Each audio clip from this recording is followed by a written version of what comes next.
2500 for the first time today, Seascape. And away they go too. Royal Snack snagged out the back early. Bright Spot was the best to actually begin. He lobbed in front, but Vitaman's going to go around him and work to the lead. Backslapper third at the winning pace with a lap to go. Northern Embossing was fourth. It's on the outside of Seascape, who very quickly has settled into a lovely spot fifth and very relaxed as well. Then Ferdinand, easing back Aphasia is now last, and Royal Snack on its inside as they head out of the straight. 2,100 metres to go. And the leader is Vitaman, just lobbing along in front, about 3/4 of a length to Backslapper, who's going to go up and put some pressure on here. In fact, he'll go to the lead, Backslapper. He takes over, and down the back at the 1900, Backslapper leads Vitaman. 2 lengths away, Bright Spot third. Another 2 to Northern Embossing fourth on the outside of Seascape. 2.5 lengths to Ferdinand, and then Royal Snack, and a length away the mare Aphasia, who would be about 8 or 10 lengths off the lead. 1,600 metres left to travel, and the leader is Backslapper. Backslapper in front, allowed to roll along at its leisure now. It's 3 lengths in front of Vitaman. 2 lengths away third, Bright Spot. 1.5 to Northern Embossing fourth, and fifth the inside is Seascape. He's just gone to sleep over on the rails there. 3 lengths away back third last Ferdinand, the bolter of the field, and then Royal Snack and Aphasia last. Well, Backslapper slipped further in front. He probably led 5 or 6 lengths at the 1200 from Vitaman second. 2.5 lengths to Bright Spot. Another length and a half to Northern Embossing outside Seascape. 2 to Ferdinand, Royal Snack and Aphasia. 1,000 left to go, and Backslapper is a clear leader, trying to make it 2 wins within the week here at Flemington, and Backslapper led 5 lengths. Vitaman running second, a length to Bright Spot, and then Seascape fourth on the inside of Northern Embossing. Ferdinand third last around Royal Snack, and Aphasia last, but again only 8 off the lead. Backslapper 3 in front at the 800 from Vitaman, who's on the inside of Bright Spot. 2 to Seascape, and then Northern Embossing around Ferdinand. 2 lengths Aphasia ridden up now, and last on its inside was Royal Snack. They've got 600 left to go, and Backslapper's rounding the turn in front of Vitaman. Bright Spot, Seascape's over on the rails fourth, and then Northern Embossing, Royal Snack, Ferdinand under pressure, and Aphasia under the whip, but it's Backslapper down to the 400, leading by a length to Vitaman. Seascape still working home, and Bright Spot battling on. Vitaman goes up to Backslapper. Bright Spot battling on, and Seascape along the rails. Vitaman hit the lead. Out after it, Bright Spot, then Seascape. Vitaman a length in front. Bright Spot wearing away at it. It's Vitaman and Bright Spot. Vitaman the inside. Bright Spot a neck away. Vitaman and Bright Spot. Vitaman with his head in front, and Vitaman's won it by a head. Second in Bright Spot, about 3 lengths away. Third, I think Royal Snack might have got there in front of Seascape. Then came Backslapper. Next time would have been Northern Embossing, and Ferdinand, and last in and never travelling well was Aphasia. Well, Vitaman, it was a great ride by Brian York. He was pulling very hard early, and then when Backslapper went past him down the back, well, Brian York, he was still pulling pretty hard, but he was able to just hold him there, let him come up, but by gee, he had to pull on all his resources to hold off Bright Spot in the finish stand. Photo called for here, 2:38 the time. And Royal Snack getting right up along the rails has probably got into third here. Photo Yes. called for, and we still haven't got the result as yet. Oh, it's pretty close. Look at that. It's very close to a dead heat. In fact, it is a dead heat.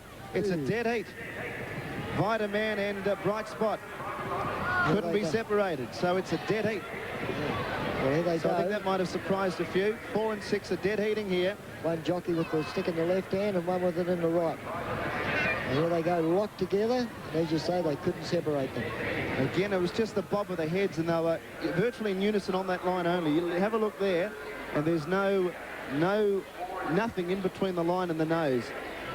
Just right on it. And number 3 getting third, and that's Royal Snack. The Seascape, look, it was given every possible chance, Gary. Could not have had a better runner. In fact, I thought, you know, at the 1400, and you said he'd gone to sleep. I thought, if he's ever going to run the distance, he'll do it now, because he, as you said, he had gone to sleep. Had a beautiful cut up behind Vitaman, but he just didn't go home.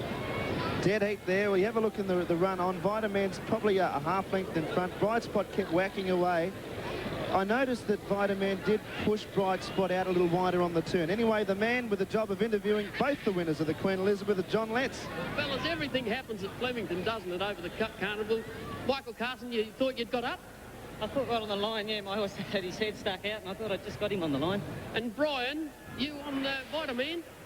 Yeah, I thought I won too, so we were both right. You were both right, but you both had a good run during the race, and gee, it was a real titanic struggle, wasn't it, over the last 200 metres? It was, yeah. Well, this bloke's probably done the work of carting the field up to the leader too, so he's Effort's been very good. Well, you threw out the tip, didn't you, Brian, really, by staying down here to ride at the last day of the carnival. Good. Half a good luck, Brian. Same to you, Mike. It's great to win a race over the Cup Carnival. No, that's for sure, Johnny. Yeah, he ran a good race 2 starts ago, and he's deserved his win today. Yeah, well, I followed Brian all the way. We both had a lovely run, and we couldn't split each other, so it was a good finish. Good luck, Mike. Yeah, he really ground away there. I didn't think he won it when I was watching, but he put up a good performance. Yeah, to us it looked as though, well, it looked clear enough to swear by, so that's a pleasant surprise for you. Yeah, it is a pretty surprise, yeah, to do with the money. Big odds. Did you have something on it? Yeah, a few bob on him there. Oh, he always is big odds, so that doesn't worry me. He was flying pretty high. Did you really think that he had a chance against the likes of Vita and Seascape? I really thought, that could have been the Cronulla, this morning. That's the way it sort of went, I thought he had a chance like that. All right, we'll enjoy the moment as he comes back in. Good on you, thanks, buddy. That's the trainer of Bright Spot, and that was Terry Whitford, and we've also got Morris Campbell, the trainer of Vita Man. Well, did you think you'd won, Morris? Sitting back here, Pete, you couldn't tell nothing from up the stand here, but I knew the last couple of strides were getting a bit close, but I heard the caller say, yeah, we'd got it, but and that was the last thing until I heard a dead heat, so I'm happy with the dead heat. I'm happy with the win, yeah. He looks superb in the yard today, and I think he pulled the blinkers off after Moonee Valley. Yeah, I was a little bit concerned, but he's a free running type of horse, but he's just sort of been working himself a bit hard early, and even today he just worked a bit hard early, but he's so brilliant, and he's probably a mile and a half, 2,500 metres as far as he wants at the moment, because he's probably a brilliant 2,000 metre horse, But I'll give him. I'll have a look in the next couple of days about the Sandown Cup, but otherwise I think at this point in time we'll just give him a break now.